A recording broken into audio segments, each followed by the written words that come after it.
Di sebuah desa kecil bernama Sinar Kembang, penduduk hidup damai di tepi hutan keramat yang lebat dan penuh misteri. Hutan itu disebut rimba larangan karena kepercayaan turun-temurun yang menyatakan bahwa roh-roh penjaga bersemayam di sana.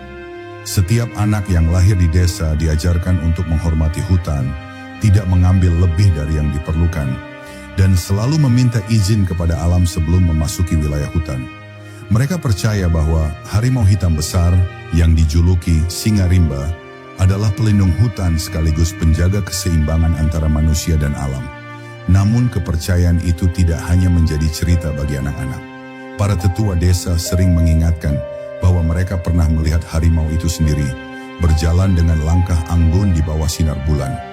Mereka menggambarkan sosoknya sebagai makhluk yang lebih besar daripada harimau biasa, dengan mata kuning menyala seperti obor yang menusuk hati siapapun yang berani menatapnya. Kisah ini menjadi pengingat untuk tidak pernah sembarangan memasuki hutan, terutama setelah matahari terbenam. Rimba larangan tidak hanya milik manusia, begitu ujaran yang sering terdengar dari para tetua. Meski demikian, tidak semua orang di desa percaya pada legenda tersebut. Anak-anak muda sering kali menganggap kisah itu hanya mitos yang digunakan untuk menakut-nakuti mereka agar patuh. Mereka bahkan berani bercanda bahwa harimau hitam itu hanyalah ilusi yang diciptakan oleh dedaunan yang bergerak tertiup angin. Tetapi bagi orang tua yang pernah mengalami peristiwa aneh di hutan, keberadaan harimau hitam adalah kenyataan yang tak terbantahkan. Di samping itu, keberadaan hutan itu sendiri menambah kesan misterius. Pohon-pohon besar dengan akar yang menjalar seperti ular membentuk lorong-lorong gelap yang membuat siapapun merasa diawasi. Di pagi hari, kabut tebal sering menyelimuti desa, membuat batas antara desa dan hutan tampak seperti dunia lain. Burung-burung hutan mengeluarkan suara yang tidak pernah terdengar di tempat lain, seolah mereka sedang berkomunikasi dengan roh-roh yang tak terlihat. Meskipun penuh misteri, hutan itu juga merupakan sumber kehidupan bagi penduduk desa. Mereka mencari kayu untuk bahan bakar, mengambil madu dari lebah liar, dan memetik buah-buahan yang tumbuh di pinggir hutan. Namun, mereka melakukannya dengan penuh rasa hormat.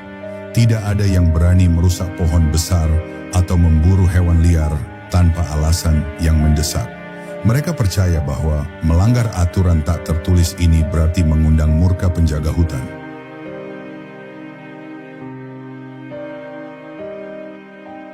Ketegangan mulai muncul ketika sekelompok penduduk desa yang lebih muda merasa bahwa larangan memasuki hutan adalah penghalang bagi kemajuan. Mereka berpendapat bahwa desa terlalu bergantung pada tradisi lama yang tidak relevan lagi.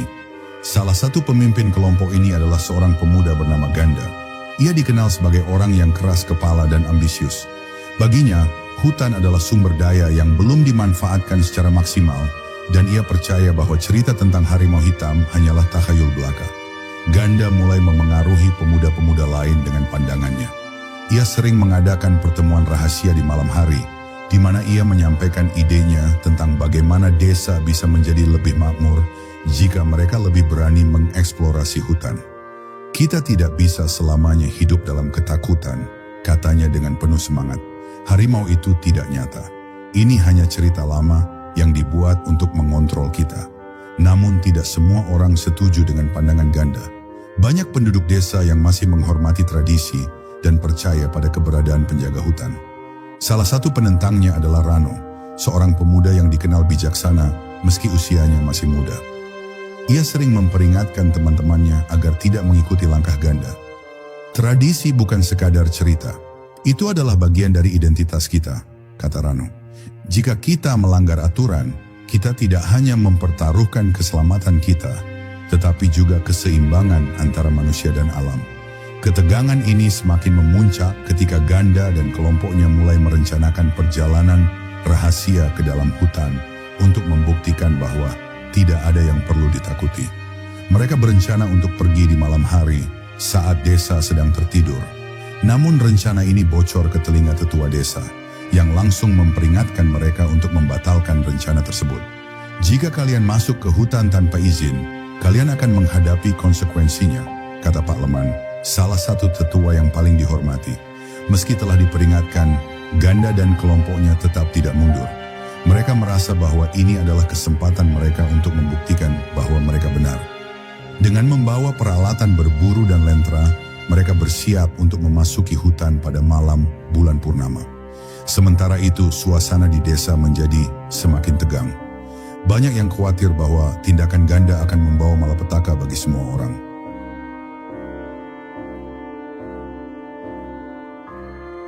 Malam itu, bulan purnama bersinar terang di atas rimba larangan, menambah kesan magis pada suasana hutan. Ganda dan kelompoknya berjalan dengan langkah hati-hati, membawa lentera yang bergoyang mengikuti gerakan mereka.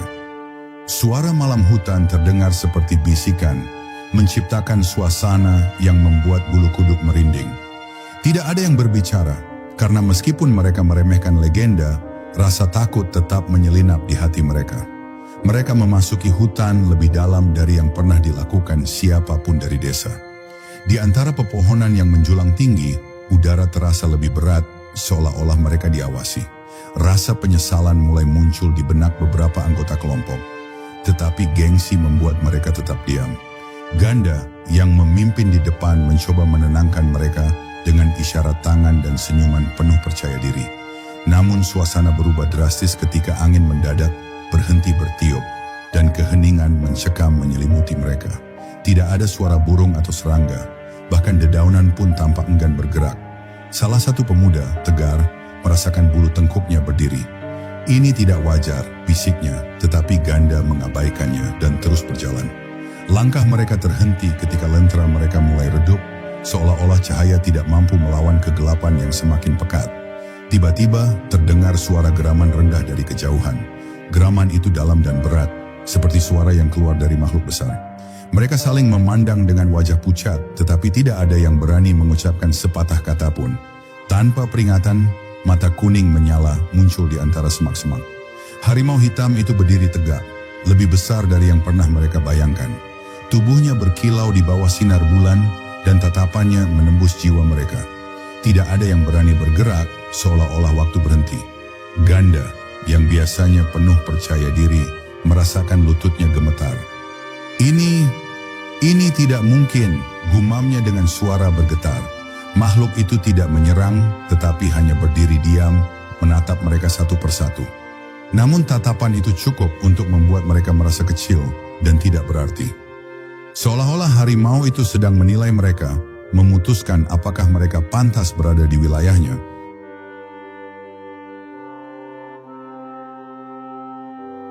Ketegangan mencapai puncaknya ketika mata harimau hitam yang bersinar itu menatap langsung ke arah Ganda.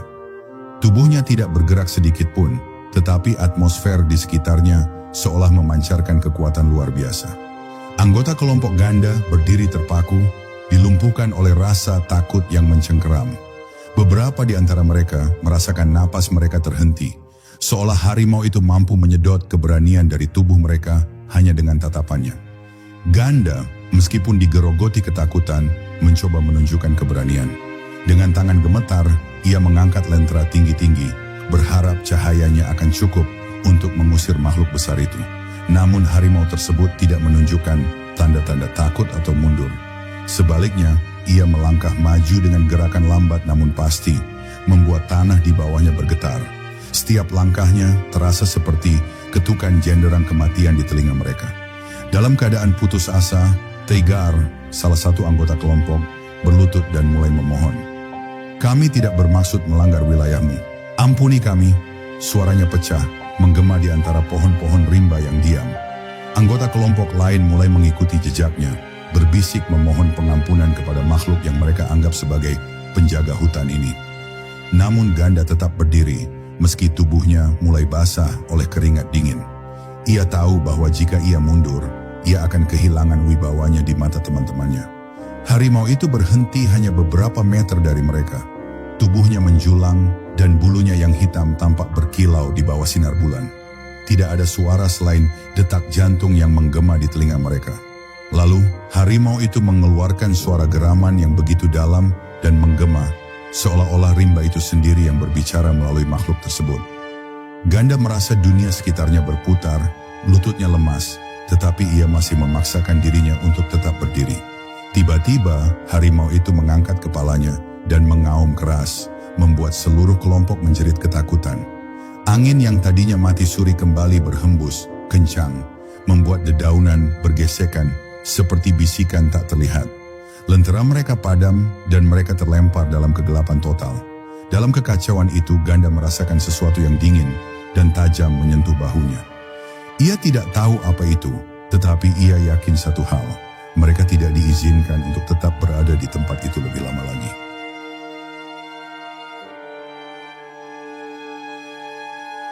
Kelompok itu pecah dalam kepanikan. Mereka berlari tanpa arah yang jelas, hanya mengikuti insting untuk menjauh sejauh mungkin dari harimau tersebut. Dalam gelap gulita, mereka tersandung akar pohon dan semak belukar, tetapi rasa takut yang mendalam mendorong mereka untuk terus bergerak. Nafas mereka memburu dan hati mereka berdebar kencang seperti jenderang perang. Ganda berusaha untuk tetap memimpin, tetapi kecepatan dan ketakutan yang melumpuhkan membuat ia kehilangan jejak teman-temannya. Suara teriakan dan langkah kaki yang tadi menemani kini semakin menjauh, meninggalkannya sendirian di tengah kegelapan hutan. Ia berhenti sejenak, mencoba menenangkan diri dan mencari arah, tetapi bayangan hutan yang pekat membuatnya bingung. Sementara itu, suara yang aneh mulai terdengar di sekitar mereka. Seperti bisikan lembut, tetapi kata-katanya tidak dapat dimengerti.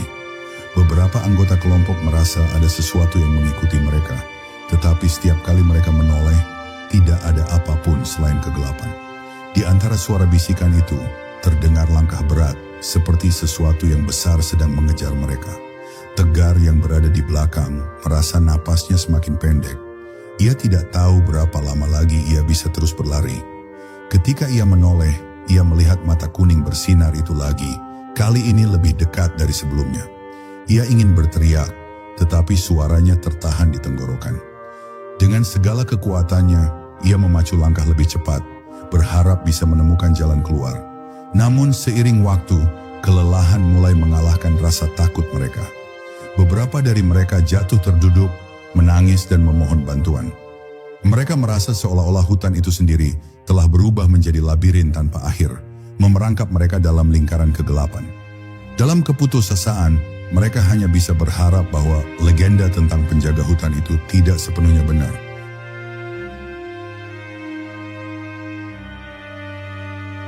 Ganda duduk bersandar di batang pohon yang besar, napasnya terengah-engah. Kegelapan hutan terasa seperti selimut tebal yang menekan tubuhnya, membuatnya semakin sulit bernapas. Dalam keheningan yang mencekam, ia mulai mendengar suara-suara aneh. Suara itu bukan berasal dari langkah kaki atau geraman harimau, melainkan seperti bisikan-bisikan lembut yang terdengar jauh tetapi jelas. Kata-kata yang diucapkan tidak dapat dipahami, tetapi entah bagaimana, suara itu membuat bulu kuduknya berdiri. Sambil memegangi lentera yang telah padam, Ganda mencoba menenangkan pikirannya. Ia mulai mengingat petuah-petuah tua yang pernah ia dengar tentang hutan ini. Konon, harimau hitam bukan hanya penjaga, tetapi juga jembatan antara dunia manusia dan dunia arwah. Mereka yang tidak menghormati hutan akan tersesat, dikelilingi oleh bayangan-bayangan yang berasal dari masa lalu, dan bisikan itu adalah suara para leluhur yang memperingatkan mereka. Ganda tidak pernah mempercayai cerita-cerita itu sebelumnya, tetapi malam ini semuanya terasa nyata. Tiba-tiba ia melihat bayangan bergerak di sudut matanya. Bayangan itu tidak berbentuk, seperti asap yang melayang di udara, tetapi kehadirannya begitu kuat. Bayangan itu mengelilinginya perlahan, membuat suhu udara di sekitarnya terasa lebih dingin. Ganda mencoba berdiri, tetapi tubuhnya terasa berat, seolah-olah ada kekuatan yang menahannya. Ia mendengar bisikan itu semakin keras, dan kini suaranya seperti ribuan orang berbicara sekaligus, memenuhi pikirannya dengan kebingungan. Di tempat lain, Tegar dan beberapa anggota kelompok yang lain juga merasakan hal yang sama. Mereka berusaha saling memanggil, tetapi suara mereka seolah tertelan oleh hutan. Bayangan dan bisikan itu mengikuti mereka dimanapun mereka pergi, membuat mereka semakin panik. Mereka merasa seperti sedang diawasi dari segala arah, tetapi tidak ada yang bisa mereka lihat kecuali kegelapan. Tegar mulai merasa bahwa ini lebih dari sekadar peringatan. Ini adalah hukuman. Ganda mencoba mengingat jalan keluar dari hutan, tetapi pikirannya terlalu kacau. Setiap arah yang ia pilih terasa sama, seperti labirin tanpa akhir. Dalam keputusasaan, ia memutuskan untuk berhenti melawan dan mulai berbicara kepada bayangan-bayangan itu. "Kami tidak bermaksud merusak hutan ini," katanya dengan suara serak. "Kami hanya ingin mencari jawaban. Jika kami salah, tunjukkan jalan keluar kepada kami." Kata-katanya menggantung di udara, tetapi tidak ada jawaban. Hanya bisikan yang terus berlanjut, menggema di antara pepohonan yang gelap.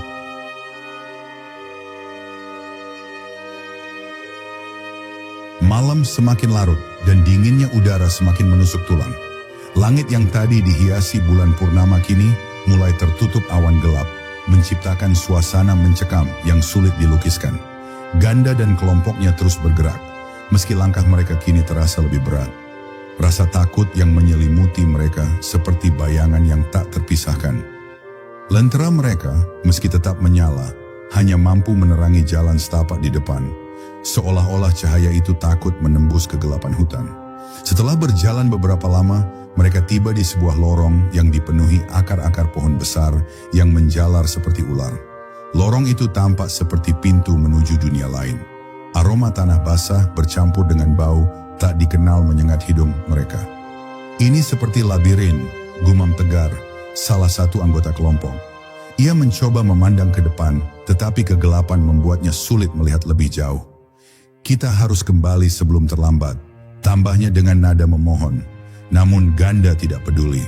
Ia masih terobsesi membuktikan bahwa harimau hitam itu hanyalah mitos. Dengan penuh percaya diri, ia memimpin mereka masuk lebih jauh ke dalam lorong hutan. "Jika kita berhenti sekarang, kita tidak akan pernah tahu apa yang sebenarnya ada di balik semua ini," katanya. Meskipun nada suaranya terdengar yakin, dalam hatinya ia mulai merasa bahwa ada sesuatu yang salah. Namun egonya terlalu besar untuk diakui. Langkah mereka tiba-tiba terhenti ketika suara gemerisik terdengar dari kejauhan. Suara itu perlahan semakin dekat, membuat mereka semua membeku di tempat. Lentera di tangan Ganda mulai berkedip-kedip, seolah-olah kehabisan kekuatan. "Apa itu?" bisik Bayu dengan wajah pucat. Tak ada yang menjawab. Semua perhatian mereka tertuju pada bayangan yang bergerak cepat di antara pepohonan. Suara detak jantung mereka seolah menggema di kepala, menambah rasa panik yang tak tertahankan. Akhirnya, dari balik pepohonan muncul sesosok makhluk yang tidak mereka kenali. Bukan harimau hitam yang mereka takuti, melainkan seekor burung besar dengan bulu-bulu hitam pekat dan mata merah menyala. Burung itu mengeluarkan suara jeritan tajam yang membuat mereka semua menutup telinga. "Itu bukan makhluk biasa," teriak salah satu anggota kelompok.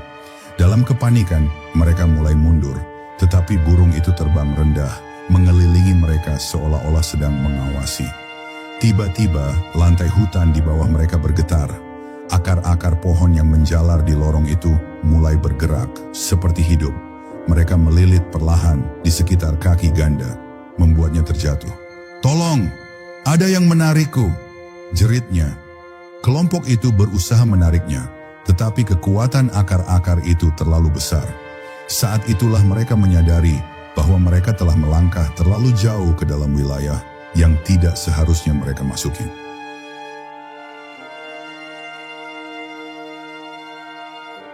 Keesokan harinya, kabar tentang hilangnya Ganda dan kelompoknya menyebar ke seluruh desa seperti api yang berkobar. Penduduk desa yang tersisa berkumpul di balai desa dengan wajah penuh kecemasan. Mereka yang mendengar suara lolongan semalam merasa bahwa ada sesuatu yang sangat salah. Pak Leman, tetua desa, berdiri di tengah kerumunan dengan tongkat kayunya yang sudah lapuk. "Kita harus segera mencarinya," katanya dengan nada tegas.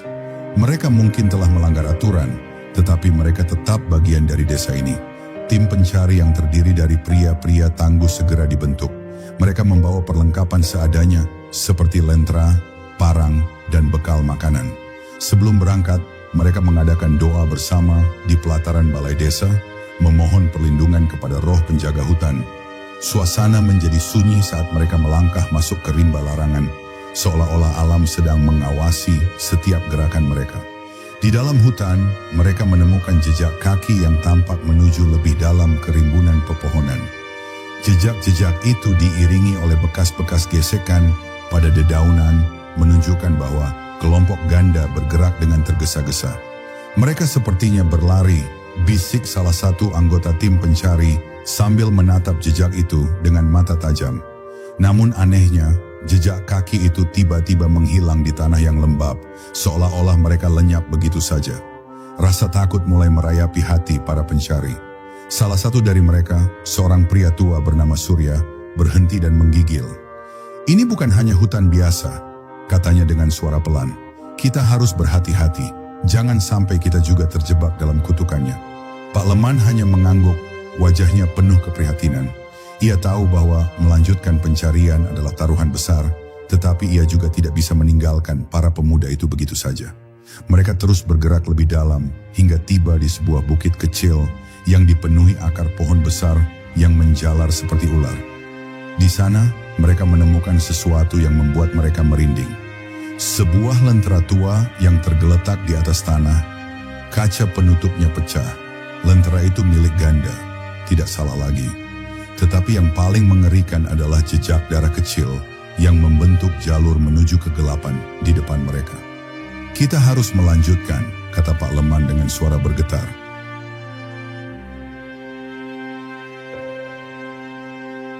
Mereka melangkah dengan hati-hati, mengikuti jejak samar yang ditinggalkan oleh kelompok ganda.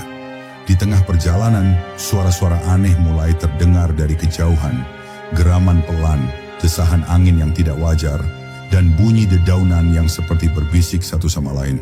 Para pencari saling pandang dengan mata penuh ketakutan, tetapi tidak ada yang mengucapkan sepatah kata pun. Kecuali Pak Leman, semua orang merasa bahwa suara-suara itu seperti peringatan agar mereka tidak melanjutkan perjalanan. Ketika mereka mendekati sebuah ceruk kecil di tengah hutan, udara terasa semakin berat. Semak-semak bergoyang meskipun tidak ada angin, dan bayangan hitam seakan-akan bergerak di antara pepohonan. Surya, yang sebelumnya terlihat tenang, mulai memegangi jimat di lehernya.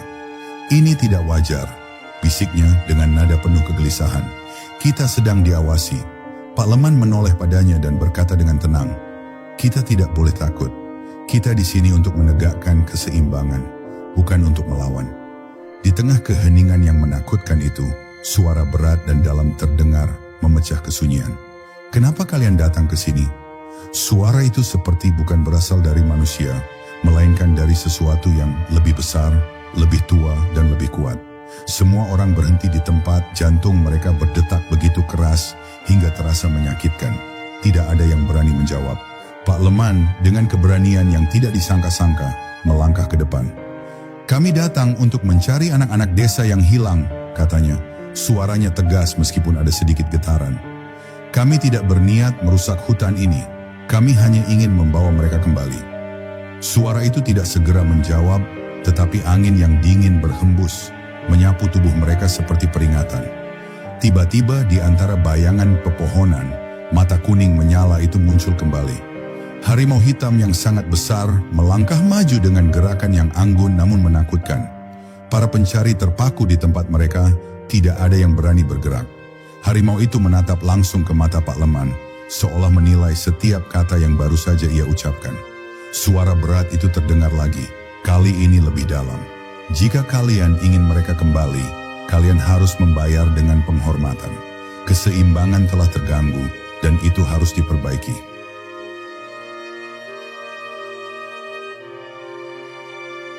Para pencari desa bingung dengan pernyataan itu. "Penghormatan seperti apa yang dia maksud?"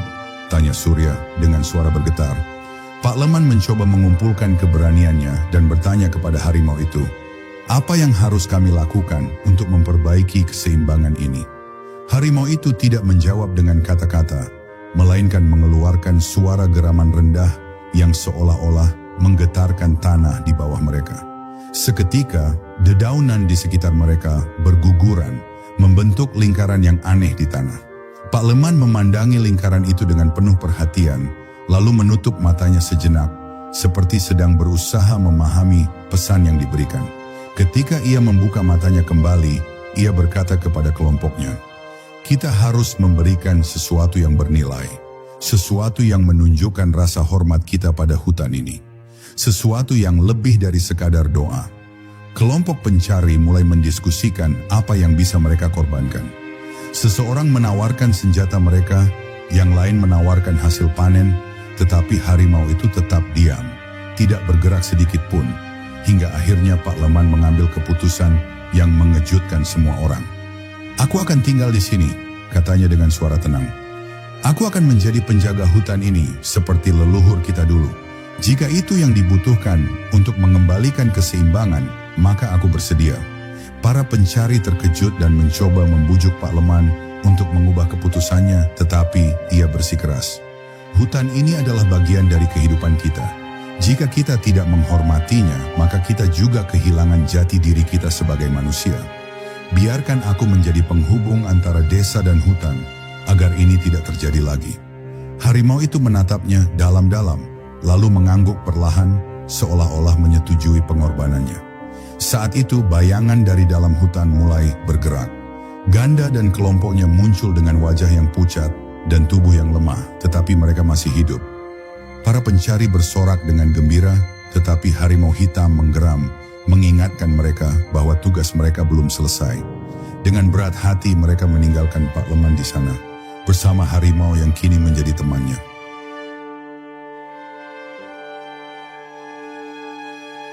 Saat kembali ke desa, penduduk menyambut para pencari dengan tangis haru dan syukur.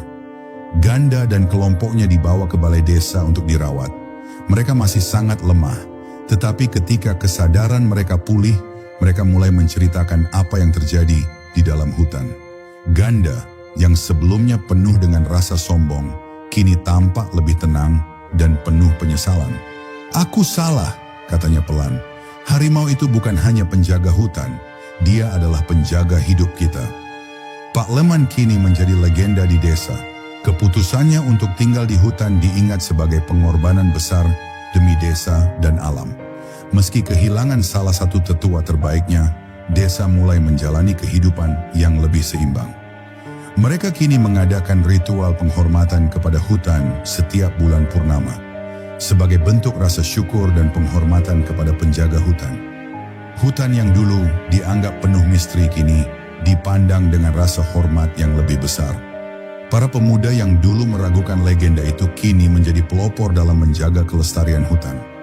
Ganda bahkan menjadi salah satu pemimpin muda yang mengajarkan pentingnya keseimbangan antara manusia dan alam. Namun, meski desa kembali hidup damai, mereka tidak pernah lupa bahwa hutan bukanlah tempat yang bisa dianggap enteng. Setiap kali kabut pagi menyelimuti desa, mereka merasa seolah-olah Pak Leman sedang mengawasi mereka dari dalam hutan, bersama harimau hitam yang kini menjadi bagian dari cerita abadi desa itu.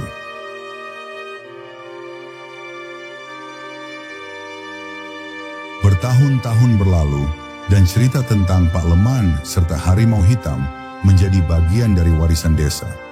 Anak-anak yang lahir di desa diajarkan tentang pentingnya menghormati hutan, bukan hanya karena takut, tetapi karena hutan adalah bagian dari mereka. "Kita bukan hanya penghuni dunia ini," ujar para tetua kepada generasi muda. "Kita adalah penjaganya." Legenda itu terus diceritakan, tetapi tidak pernah dianggap sebagai sekadar mitos. Para penduduk percaya bahwa di malam bulan purnama, jika seseorang berdiri di tepi hutan, mereka bisa melihat bayangan harimau hitam berjalan dengan anggun, diikuti oleh seorang pria tua dengan tongkat kayu. Mereka percaya bahwa Pak Leman dan harimau hitam masih menjaga keseimbangan hutan, memastikan bahwa desa dan alam tetap hidup berdampingan.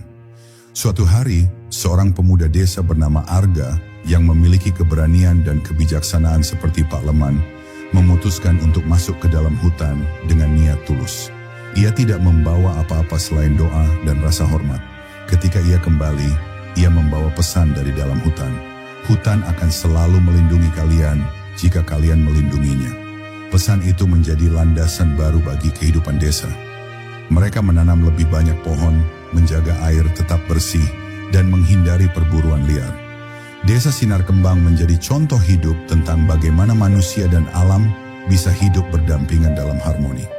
Legenda harimau hitam dan Pak Leman kini menjadi pengingat abadi bahwa keseimbangan bukan hanya soal menjaga alam, tetapi juga soal menjaga hati dan jiwa manusia, tetap terhubung dengan dunia yang lebih besar dari diri mereka sendiri.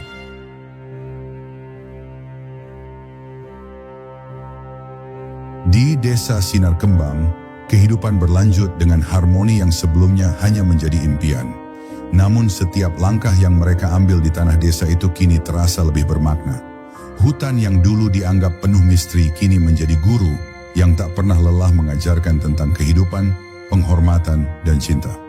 Di malam-malam tertentu ketika bulan purnama menyinari desa, bayangan harimau hitam sering terlihat di tepi hutan, berjalan dengan gagah dan tenang. Di belakangnya, sosok samar seorang pria tua dengan tongkat kayu terlihat melangkah penuh kewibawaan. Bagi penduduk desa, itu bukan sekadar cerita, melainkan janji abadi bahwa mereka tidak pernah benar-benar sendirian. Pak Leman dengan pengorbanannya telah menjadi lebih dari seorang penjaga hutan. Ia adalah penjaga jiwa mereka, pengingat bahwa manusia hanyalah bagian kecil dari kehidupan yang lebih besar.